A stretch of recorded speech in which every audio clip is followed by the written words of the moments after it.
In this video, we're going to talk about a couple more examples for evaluating expressions. This is still part of Unit 3, so we're coloring green. All right, steps are still the same. Plug in the numbers for the corresponding variables. Make sure that you use parentheses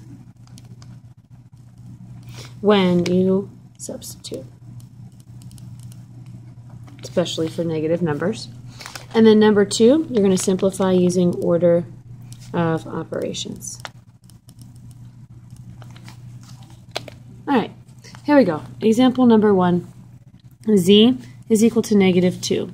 So I'm going to plug in negative 2 for Z, and it's negative, so I'm using parentheses.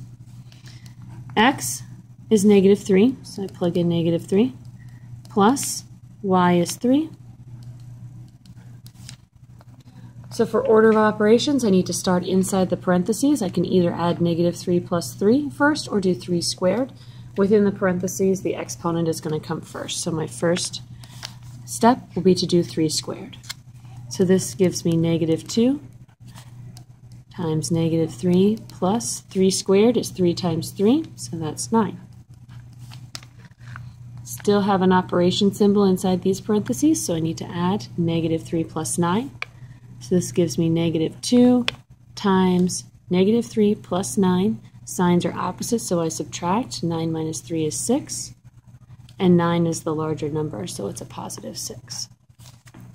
Then last step, I would need to multiply. Negative 2 times 6. Negative 2 times 6 is 12. And because the signs are opposite, this will be a negative 12. So my final answer for number 1 is negative 12. Number 2, I have xy minus z plus x. When I don't see a symbol in between the two variables, this is going to be multiplication. So 5, x is negative 5, so I'm going to plug in negative 5. And I can use a times sign to separate, so times. And y is 5. This is not negative 55, it's negative 5 times 5. No symbol, multiplication. Minus z is 1 plus x is negative 5. Order of operations says I do multiplication first. So negative 5 times 5 gives me negative 25 minus 1 plus negative 5. Then I add and subtract from left to right. So I see subtraction first as I travel across. So I am going to subtract first. Negative 25 minus 1.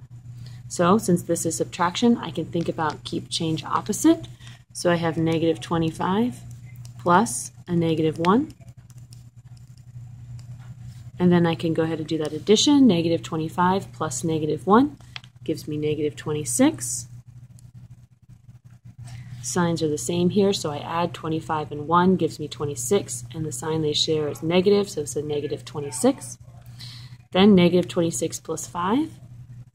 Same concept here. Signs are the same, so I add 26 and 5, and I get 31. And the sign they share is a negative sign, so this is negative 31. Last example for today is example number 3. So I'm going to go ahead and start by plugging in x is 4 plus x times z. Again, x is 4, and it's multiplication when I don't see a symbol between those, so 4 times negative 3 minus, and z is negative 3. Again, when you have a negative number, you want to make sure you plug that in using parentheses. This is all divided by 5. All right, order of operations. I need to start in the numerator because this division bar is a grouping symbol. Multiplication is the first step, so I'm going to do 4 times negative 3.